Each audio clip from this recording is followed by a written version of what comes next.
Hey, I'm Cedric Hawkins, and welcome to the CedTalks Podcast. My guest today is a friend of mine, and she's a very faithful person, and I'm very proud to have her on the show today. I'm hoping her words touch you guys as you guys listen to the session. So, without further ado, I give to you Miss Megan Arthur. Megan, welcome to the show. Thank you. A pleasure to be here. Yeah, how have you been as of late? How was your holidays? I was good. Fun time with family. Good, good. Same here. Yeah, like as I said, beforehand, I was really hoping to have you on the show just because, I think you're a very faithful person. I think you have a really great perspective with your life and everything. And I know that, your words and your faith is gonna, resonate with someone. Thank you. That means a lot. Yeah, for We don't sure. see each other very often, but that's nice. Yeah, for sure. I mean, right off the bat, I want to talk to you about how your semester was, given with the pandemic and everything that was going on. How was it for you? It it honestly wasn't terrible. It wasn't as crazy as I think other people had it because I intended on taking online classes and I'm used to working full time and being online at school, so it wasn't crazy. I actually got some scholarships from it, which was really nice, so I didn't have to pay as much. So I wasn't with working less, I could still pay rent because I had already had some school payments paid off, and it benefited me in a lot of ways, even though it was hard for a lot of other people. But it worked out really well for me. Nice. So you're still at CSM, right? I will be graduated after this semester, so they're just still finalizing stuff, and I'll have my associates. Oh, nice. Congratulations to you on that. Yeah. So with online classes, do you prefer that more or do you like being in person?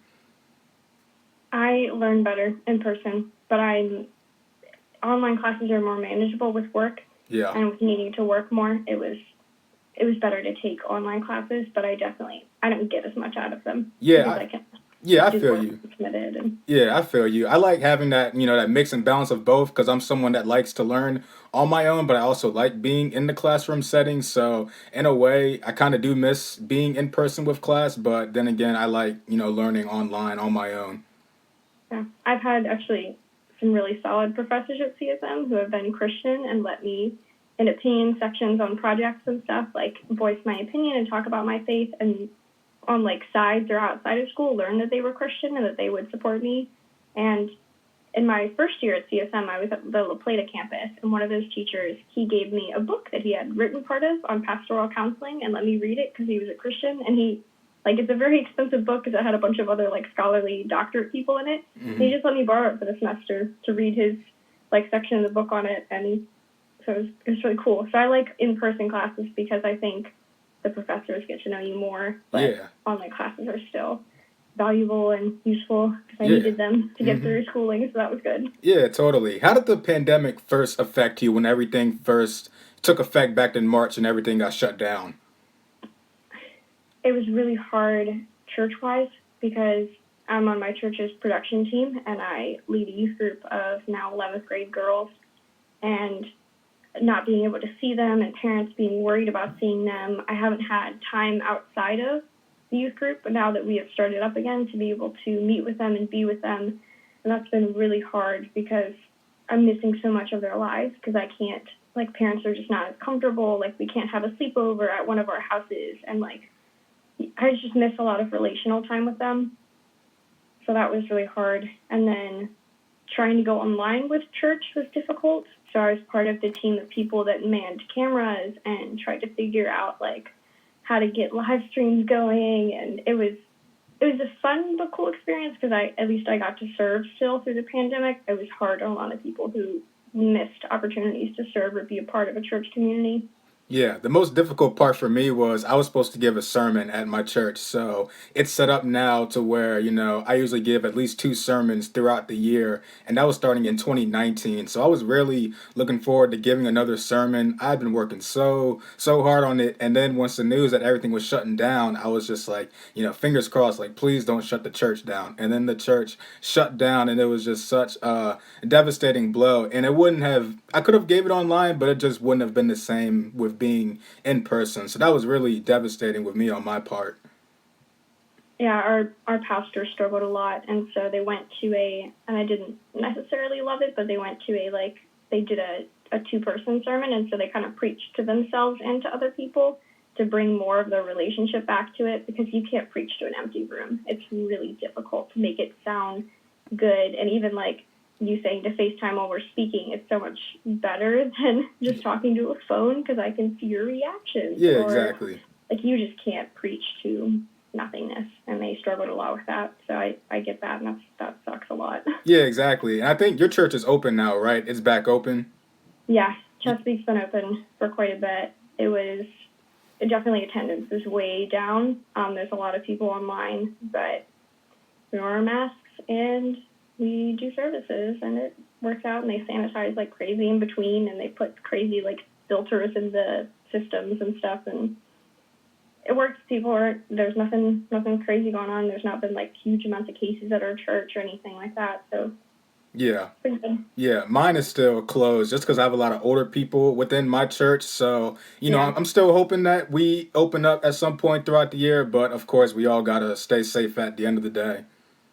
Yeah. Yeah. On top of pandemic things, I also started a relationship right at the beginning of the quarantine, which is now, it's weird to think about it. It's been like a year now. Yeah. And I'm engaged and I'm getting married. And in 4 months, I have to think about, can I have the people that I want at my wedding, or will we have to cancel? Like, it's an outdoor thing, but there's just no way to know. And it's another thing to throw in there and be like, wow, there'll be pictures of people in masks at my wedding maybe. And that's kind of, I don't know, it's just kind of a sad, weird thing to explain to your kids later down the road and be like, why is grandma and grandpa wearing a mask? Like, oh, because this weird pandemic thing happened. Yeah, and exactly. It was actually a thing, and they actually had to wear masks. Yeah. It's weird. Yeah, I'm going to call these like newborn babies that are being born like corona babies because they were all born in the midst of a pandemic. I was very surprised, like, working at a daycare like we do, how quickly the children just kind of, like, accepted it. Like, you can kind of wear whatever the heck you want around a kid, and they won't really care. Like, you can look how you want. They're going to make comments about it, but they won't really care. But I was very surprised at how many of them were just totally chill with, like, us all wearing masks all of a sudden. Like, that's weird, and, like, not being able to play with other kids, and, like, that's such a strange thing. And the kids just were like, yep, we're just going with it. Yeah, it's kind of strange. Like some of the kids in my building, it's like they like keeping them down. They don't like wearing them. Some of them will wear them. Some of them just likes to keep it down and whatnot. It's just like, put your mask on and whatnot. The control thing. Yeah, exactly. But it is right. They have adapted to it very well, and they've managed to do what they have to do with their schoolwork and whatnot. Like I'm proud of them that they've been able to adapt to the online schooling so well, even though, I bet they're dying on the inside just to be back in school. Yeah. I think the kids that at least our work with online schooling have it a little better. Like, they kind of have a weird online schooling community that they're in. Right. Like, where they can at least see other kids. Like, I just feel so bad for my girls who can't have their, like, junior year of high school. Like, they don't see each other except for at church. And it's like, that's just such a difficult thing. Yeah, what's the thing with CSM and their graduation? Are they having a graduation ceremony in January? They have some slides, and they're just going to announce it online, and they haven't said how it's going to happen yet. Yeah, because when I graduated in May, they said they were going to push it back to January to do an actual ceremony. In my mind, I was thinking, there's no way this pandemic is going to die down by January. That's terrible. See, that's the one thing I didn't like about the pandemic. I never got to have a ceremony and walk across the stage. That was just devastating to me. Yeah, I don't mind that as much. I just feel bad for, like, my grandparents who wouldn't be able to, be there for that and see it, and the experience of them, like, being there and seeing me walk across the stage. Like, it doesn't bother me as much, but I feel bad for the people who really, like, want that and need that for motivation, I guess, to keep getting schooling and stuff. Like, Yeah. it's a good milestone, and you want it to be celebrated, and it's kind of hard when you can't. Yeah, exactly. During the pandemic, in the early stages, what were some of the things that kept you grounded, that kept you encouraged to keep going, even though we were going through some difficult times? I think really taking any of the extra time that I had for learning and doing other things. I picked up reading a lot of books, preparing, doing a lot of premarital counseling, like mentoring and stuff, just kind of focusing on other things. And obviously, like, being grounded in my faith and doing that, and just having the consistency of still spending time with God and still just still trusting him. Yeah, Like, he exactly. controls literally everything, so, like, it's okay. I can still tithe. I'm going to be okay financially. Like, he will provide for me. Just Yeah. holding on to that, talking to people. Mm-hmm. Luckily, still working. I think if I didn't work, that would have made things very difficult for me. Mm-hmm. Because keeping busy isn't necessarily a good thing, but, like, I would not have been as okay because I would have seen a lot less people, and, like, it just would have been a lot less normal if we couldn't work immediately because we just kind of kept working. I never really stopped. Yeah, I agree. I think it was a blessing that the daycare stayed open and we stayed for those essential kids for that period of time. It kept my mind occupied so that way I wasn't always fixated and focused on school. I could direct my attention later on in the day to something more, positive where I can actually make money doing something what I love, but I'm also not worrying about the pandemic and stressing about other stuff. Yeah, agreed. I also picked up on reading books also during the pandemic. It's like I never really was a fan of books, but once I started reading more books, I was like, like this is kind of interesting. And I read like 10 books last year, which was out of the norm for me. There you go. Yeah. Do you meditate? Do you practice meditation? Not in the, I guess not in the, like, self-care, secular kind of sense. Like, I'll drink tea and I'll read and I will spend alone time with God, and that is meditation in a way. Yeah. Or I'll listen to sermons in the morning and give myself, like, slow time and time to rest. It's really, I think when people think about meditation and the importance of it, it's rest, really. That's the biggest thing. Taking intentional time to be away from your phone, not be doing things, not be actively working, just to sit and listen or pray or just to slow down, because we live lives that are on a clock and on time and on work and school, and the Bible tells us to rest, and we as a society do not value rest at all. And I've written several essays on how, in school in particular, they do not value rest. And it pushes kids to all kinds of crazy extremes, and that's why you see people considering suicide from bad grades and stuff. We just push excellence and good grades, and we do not push mental health and rest. Like, if a B is the best you got and you needed to take a day to rest, or a sick day for yourself, a mental health day, anything like that, that's so much better than, like, pushing through it and getting the A's even though you're, like, running yourself into, like, absolutely nothing. Yeah, for sure. Like that's one of the things I've been working on this past year and a half is just mental health and taking care of myself. Like before, you and I got on the phone, I was kind of frazzled, just like stressed out over the new semester with the winter semester with school and whatnot and other stuff. So I took like 35 minutes out of my time to just meditate. And that was my time with the Lord in the dark, just listening to piano music, just feeling his presence and just calming myself down so I'm not as, frazzled or, just feel like I'm not really in control of, the situation of everything. Because he's the one who's in control. And I feel like sometimes, we try to get in control of certain situations when God is just telling us to give it to him and just, find a way to relax. Yeah. I did a study on, it's a weird biblical word, Sabbath, but the Sabbath day, like the seventh day that God rested, part of that is literally just not doing things so that you recognize that when you aren't here, like, God still runs the world. Like, things still keep going. You don't control any of that, and stopping and realizing that helps it. That just helps you slow down and stop thinking, like, I need to keep doing and doing and doing and doing, and if I don't do anything, then everything's going to fall apart. And it's not. God's still there. You're still okay. Like, you can take moments to rest, and that's a good thing for you. Yeah, and it's a difficult balance too, also, because at the same time, it's like you should be working, you should be doing things, but it's also at the same time, how do I fit rest, into my schedule, because I feel like I have to keep doing all these things and I have to keep achieving these things. But it's like once you figure out that balance, things get more better. And I'm still finding that balance. I haven't mastered it or anything, but, it's just finding a balance. Yeah, I haven't either, and I definitely don't, working the way that I do and then being in school and doing all these things. I don't know if it was a sermon or if somebody told me it, but something wise that I like to think of is you can actually have too much of a good thing. So maybe I have a lot of good things that I'm doing. I'm serving God, and I'm like leading my girls, and I'm working towards schooling where I think God is calling me, and these are all good things. But they're not good when it's sacrificing caring for myself, when I can't pour into my girls because I'm so exhausted. So you can have too much of a good thing, even though it seems really good. That's not good if it's not manageable.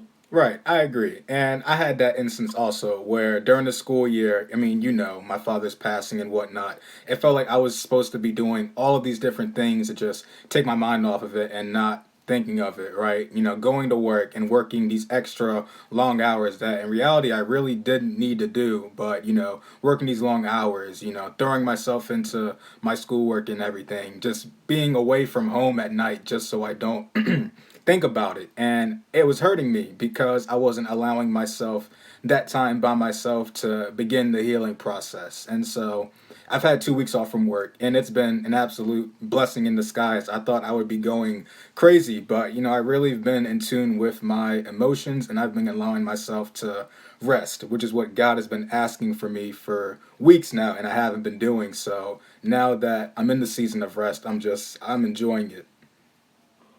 Yeah, that was really cool because I think randomly one night when Brittany was cleaning up, but you also work with her, and I think I said to you, like, you should take time to, like, let yourself process through your emotions and take time to just think about that.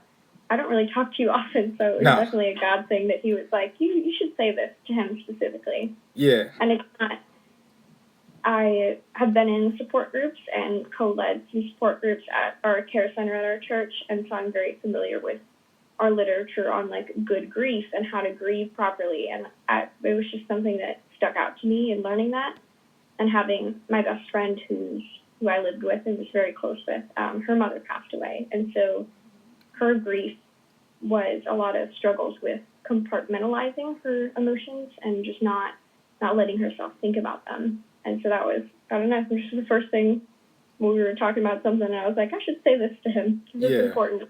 Yeah, it's weird how God places certain things on you to say something. Because I'll admit, I usually keep to myself. I'm not really a really talkative person like that. But it's like in the months since it's happened, I found myself just opening up to people, just being like, "Hey, can I talk to you for a moment? I'm not feeling it today. I'm just not myself, and I don't know why." And it's like God's putting these things on my heart to just let out because I can't just keep it in. It's like the more I keep it in, the more I self-destruct on the inside, and then that's going to come out on the outside, and I don't want that. I don't want to put anybody through that, give anybody my problems. So it's just a blessing, I think, just to have that peace of God always with you. Yeah. Where does your faith come from? When did you start getting into the church? So my parents were Christian in the sense that we went on Christmas or Easter, and they were open to the idea. But it was my mom's mom, so my grandmother. She was very, very Catholic, and I'm not Catholic, but her house was filled with, like, Bibles and angels, and whenever we went over to their house for Christmas, we, before eating dinner or opening our presents, had to go to her church sermon. And when she passed away, it was very difficult on my mother, and I saw these things, and for the first time in my life, God opened my eyes to, where do I go when I die? That was my first personal experience of someone passing away and death. And the cross that I wear very often, you see me wear at work, it was my grandparents, they gave us her jewelry cabinet because me and my sister would try her jewelry on all the time. So I put that on, and I told myself, I'm going to keep wearing this until I figure out what the heck it means. Because I didn't know what religion was. I didn't know who Jesus was or what the cross was or why we sang at church or did all these things. And God led me to a person who was in my middle school, and she invited me to a youth service at Chesapeake. And I started going there and learning about God, and that is where I met my youth leaders, Matt and Holly, who are actually now ordaining my marriage in 4 months, which is really cool. And I started attending with Janelle, the friend that I talked about, whose mother passed away. I started attending with her family, and they brought me to church on weekends, and we went to Journey together. And eventually I accepted Christ, and then I asked my family to join me. Wow. And my parents went with me, and my sister said, no, absolutely not. And from you knowing Brittany now, that's a hilarious thing to say. Because you know her and you know that she's such a sweet and kind person, and she was going through a lot at that time and was not open to it. And eventually I stopped asking, and I just kept praying with my youth group and with my girls, or my youth group as in I was attending that one, not leading it. And just praying for God to soften her heart and to open her to the idea of it. And I stopped waking up in the morning, knocking on her door like, hey, you want to come to church? Because that made her more mad. And eventually she just woke up one morning and was like, I'm coming with me. Wow. Okay. So. Wow, what a testimony. That's beautiful that you were able to, find religion on your own. And then not only that, you were able to slowly get your family to go. I mean, it was all God, but it was you. You were the leader, and you were showing them how he was changing your life, and that brought them to salvation. Yeah, it's been a really cool thing, and it's also been a very challenging thing, because with premarital counseling and learning about that, learning biblically my role is not a spiritual leader, and having to be the spiritual leader for my family and having my father not really step into that role has made it more difficult learning about that. But it's also been very humbling and very good, and taking such a weight off my shoulders, knowing that Jacob would be leading me in that and leading my family, and he would be leading prayer, and I wouldn't have to be the person in my family who prays over meals, or it's a great thing, and I love doing that, but it's not my role, and it's always been a very stressful thing for me, thinking about my mother and my sister and the state of their walk with Christ, and that's really my father's role. And so it's a really cool thing, but also a really challenging thing. No, yeah, I totally agree with you and connect with you on that, because now it's like I'm kind of the leader of my household, so it's like I have to take care of everybody. Then I got to take care of my grandparents on my dad's side, so it's like I have to balance all of that while balancing and juggling all of these different things, and it can get stressful, it can get overwhelming, but it's like I remember I was talking with one of my pastors, and she was just like, you're a leader. Everybody else, you are an eagle. Everybody else is chickens. They're following you. They're looking up to you. You have to be the eagle, and you have to use your wings and just soar, no matter how difficult it gets. And it was a tough thing, but that's who God created me to be. So I have to tap into what He made me to be. Yeah, that's really cool. I didn't even think about the fact that you would step into that role. That's such a difficult thing, but you seem strong and prepared for it, even if maybe you don't feel that way all the time. Yeah, sometimes I don't. I don't. 99% of the time I don't feel like it. But it was like beforehand, we kind of took turns in taking care of my brother and whatnot. And then if he wasn't at the house, then I would do it. But I could always rely on the fact that, okay, I'm tired and Dad can do it. Now I don't. Now I don't get that opportunity. But in a way, it's matured me in a lot of ways. So you just gotta live with it. I don't know. It's hard to put into words. But one of the things I'm also glad that you touched on was that you didn't force your sister or your family to really go into religion. It was something that God did over time. And I was listening to a sermon by Joyce Meyer, and she was talking about that, how we shouldn't try to aspire to change people and change their hearts, because people don't like it when we tell them how to change their lifestyles and whatnot. It's all in God's hands, and God can change their hearts. We just have to be the ones to lead by example. Yeah, something to actually push back a little bit. Joyce Meyer doesn't usually preach the gospel in its entirety. What she preaches is normally the prosperity gospel. Not saying your quote is not a good quote, but just to be very cautious with listening to her sermons and what she preaches. Yeah, it's hard to find that balance of who to really listen to, because I used to love listening to Joel Osteen when I was younger. He really touched me in a lot of ways, and then you kind of hear he doesn't really preach the real stuff. It's all positivity and whatnot. He doesn't really expand on the dangers of what's going to happen if I keep diving into sin and I'm not doing what God is telling me to do. And so yeah, it's hard to find that balance. But I think my grandfather, he was telling me that I have to form my own opinion and perception on what, God wants. And that comes from studying the Bible and everything that God says in there. Yeah, absolutely. That was something recently that I learned really deeply, was studying about like prosperity gospels and the importance of who you're listening to that's preaching. And an amazing documentary, since you have time off work, and if you would like to watch it, it's called The American Gospel. Ooh. And it touches on all of those things, and it uses really wise and strong, like spiritual, like leadership kind of people, preachers, like Paul Washer, and somebody I love, like Tim Keller and John Piper. They touch on the differences between them, and they follow this really cool story as well. So it's something that I've been learning as well. Yeah. During your time in high school, you went to Northern High, right? Yes. Yeah. Were you open with your religion, or did you keep it, close and to yourself? Yep, I didn't have too many friends, and the friends that I did have were part of the FCA there, Fellowship of Christian Athletes, and I'm not going to say it was easy. Like, middle school, I was not a Christian until the very end of middle school, and that was difficult because I really lost every single friend that I had because I became such a different person, and the people that I had in my life were not healthy. Right. So I kind of had to build ground up, so I was never really shy about my faith or who I was, because that was my entire identity at that point. I just completely became another person, and I just fell into place meeting a lot of like-minded people, and a lot of my friends from church actually went to school, and so that was really helpful and really good.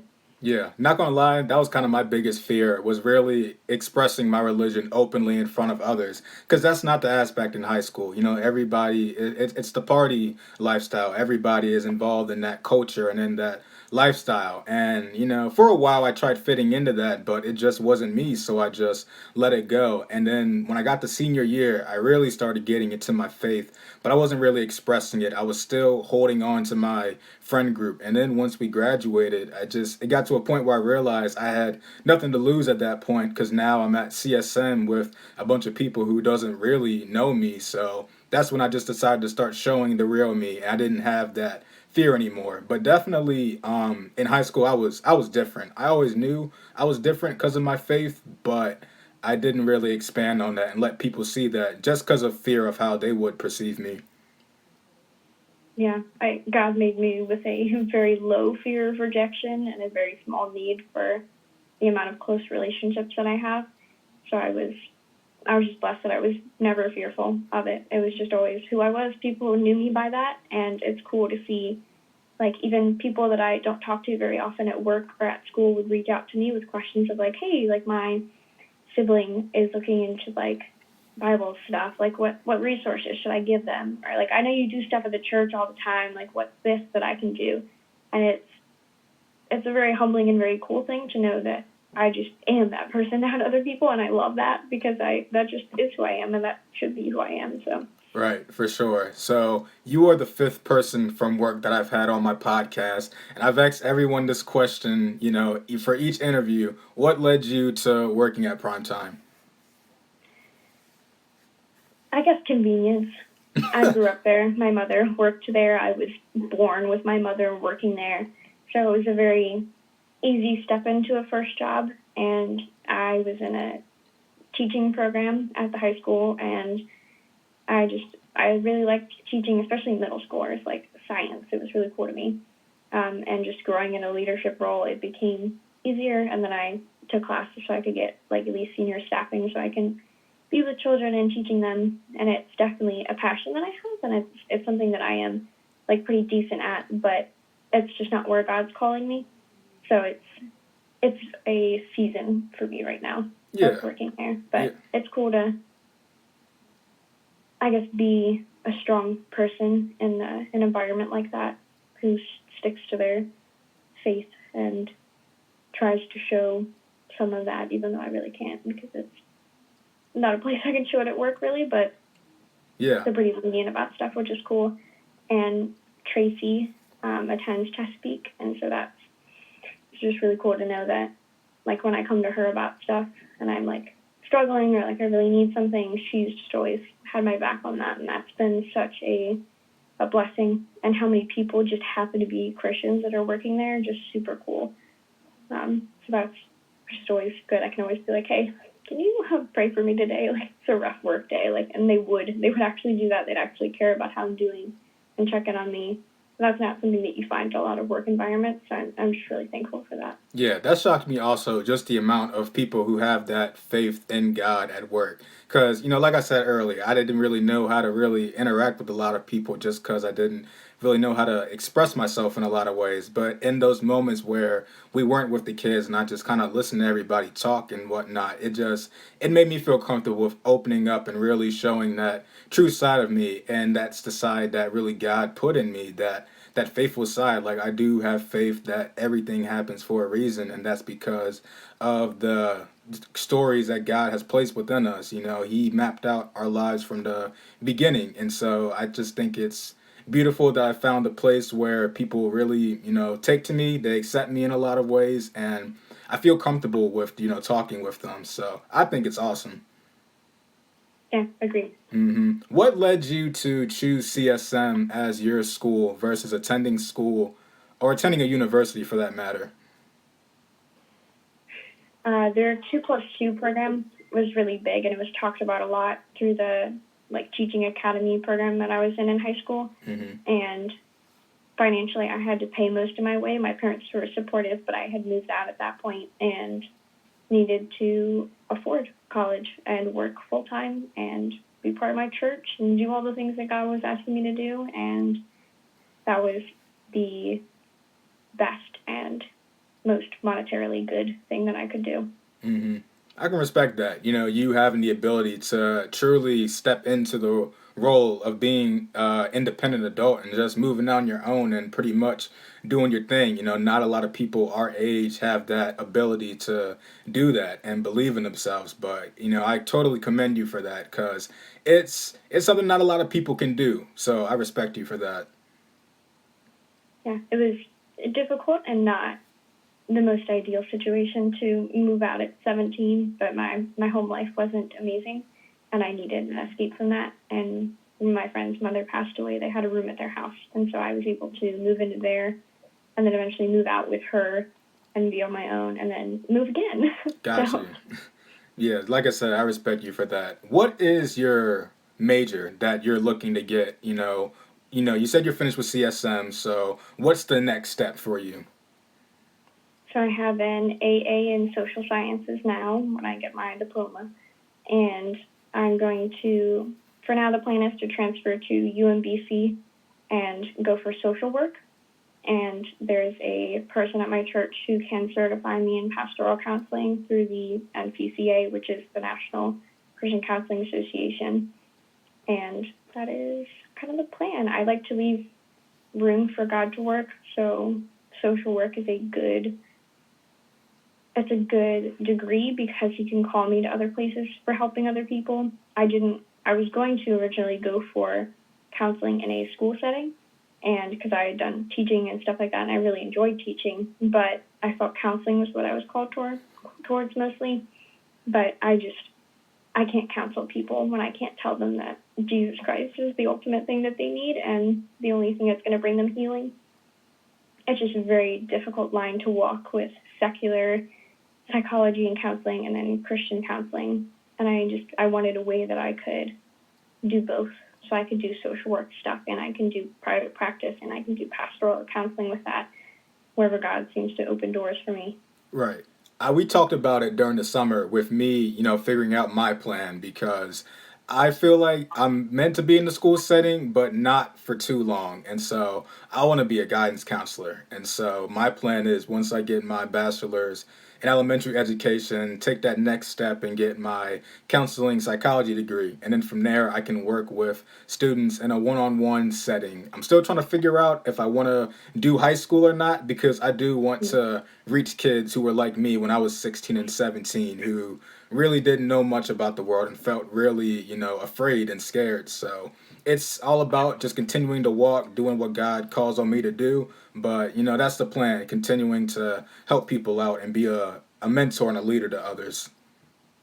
Yeah.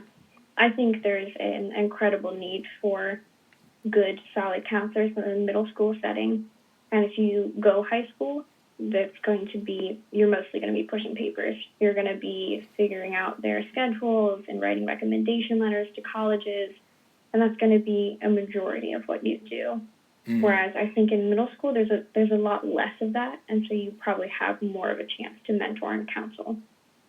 Yeah, something to look at, something to, think about. I still have time, so I'm just trying to be present, just trying to stay present and focus on what, I got to get done now. That is my biggest thing that I've been doing recently, is focusing on being present, because I get stuck in my head a lot of like, well, once I've gotten here and I've done this, once I'm married, once I've done these things, and then I miss everything that's happening right in front of me. So being present, I think, is a huge thing. Yeah, for sure. Like when the semester ended for me, like a few weeks ago in December, it was almost like, okay, the semester ends, now what? Like now what am I supposed to Yeah. do? Like I don't really know which way to turn or which direction to go to. And it's like, I'm not focusing on what I'm doing like right now. Like these are precious moments. Like right now, talking in front of you, this is a pretty cool moment that I might not get again. So it's just being able to be just appreciative of what God is giving me at this moment, because it could be so worse right now. But showing my appreciation, that's just what keeps me going, and that's how he continues to bless me. Yeah, what a cool thing to hear you say as well, working through grief and loss and saying, like, I want to be present and I want to cherish these moments, and it could be worse. Like, what faith that takes to say something like that. Yeah, I definitely have to remind myself. It gets hard. Like, I remember the last time I was really stuck in a bad headspace, it was for like 5 days, and it was just awful. I would be working, and I really shouldn't have been at work, but, I still went, and I just felt so just lethargic and just felt so out of place with, society and with the kids and just everything. It was just awful. But, being able to look back on that a few weeks, from now, it's incredible just the fact that I did that. But I'm just trying to live. I take it one day at a time. It's good advice. So what comes next for you in your journey with Christ? Where do you see your relationship with him continuing to grow? It's definitely growing in leaps and bounds, meeting with other, like, Christian couples and people who are together, and older mentors. I'm meeting with my youth leaders to, like, talk about the meaning of marriage and everything behind that, and doing premarital counseling and reading a million different books, like Tim Keller's The Meaning of Marriage, and just so many different, like, literatures that I'm trying to saturate myself in so that I can have a strong start to my marriage. And part of that was learning that I needed to slow down, and I'm actually taking a gap, and I'm going to transfer in the fall instead of spring, because that's where I should be transferring, and that just doesn't give me enough time to give myself time to prepare and start a marriage well and move and step into this role that I've never been a part of in my life. So I think slowing down, realizing that God is in control, that I'm more than just what society asks of me, saying, you should have this 2-year thing and this 2-year thing, and you need your degree by this, and you should be set up on your own by this. And it took me time to realize and slow down that it doesn't matter how fast I go or how impressive it is, or like my GPA and all that stuff. Like, it's important for being excellent for Christ, but just slowing down, knowing he's in control, and keeping my doors open, being there for my youth girls right now, and just taking it one step at a time. I don't know where he'll lead me, but I'm going in a direction that I feel that he wants me to go in, and people are supporting me in it, and I'm doing things for him, so just continuing to do that.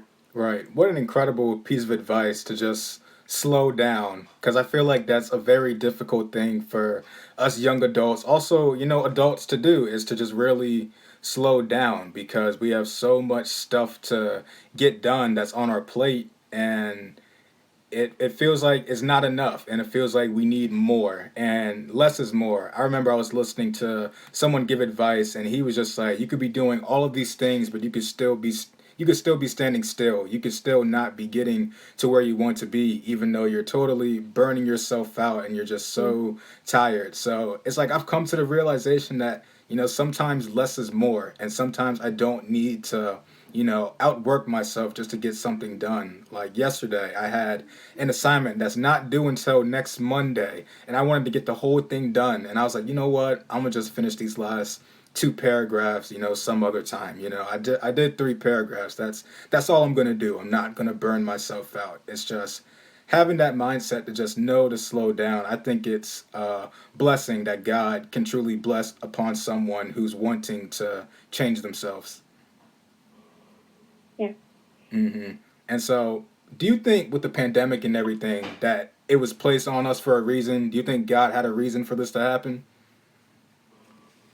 God is a reason for literally everything that happens. So yes, there's always a meaning for everything that he does. And I was actually reading in Revelation, and that is a kind of a crazy book to read, but part of it is that every generation can really read itself into Revelation. And you read about these terrible things that are going to happen, and then Christ is going to come back, and every generation has had some kind of catastrophic thing happen where they can read themselves into that. So many people right now are like, it's the end times, guys. Like, it's the pandemic. We're like, the whole world's going to crash and burn and Christ is going to come back, or any number of things. But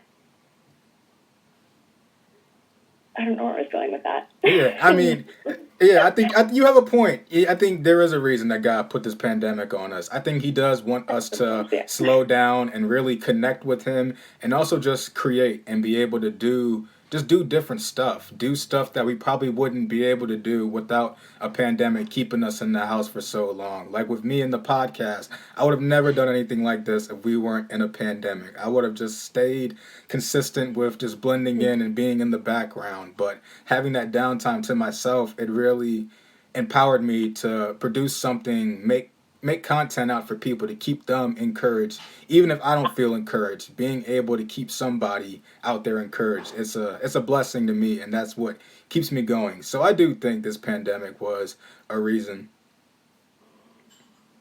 Yeah. Yeah. And it's all in God's will too. If whenever He wants to stop it, whenever, I don't know when that's gonna be, but it's all in His will.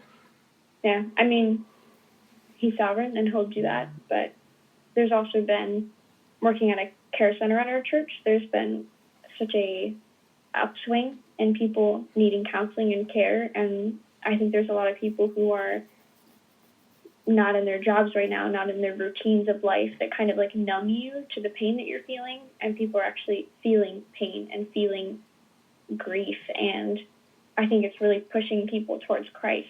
So as much as it's a difficult thing and there's been a lot of loss, God can really use that.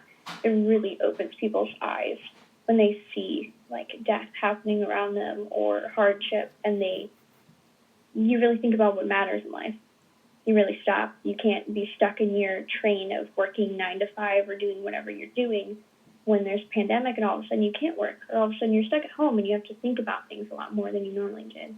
Yeah. So I think Christ will definitely use that to reach people and to bring them to Christ, and he already has and will. So Yeah.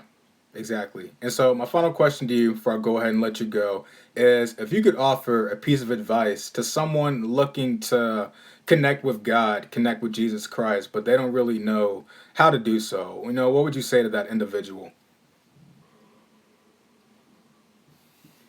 I would say that there's no perfect way to do it, and that God will hear you no matter how you speak, even if it's just tears.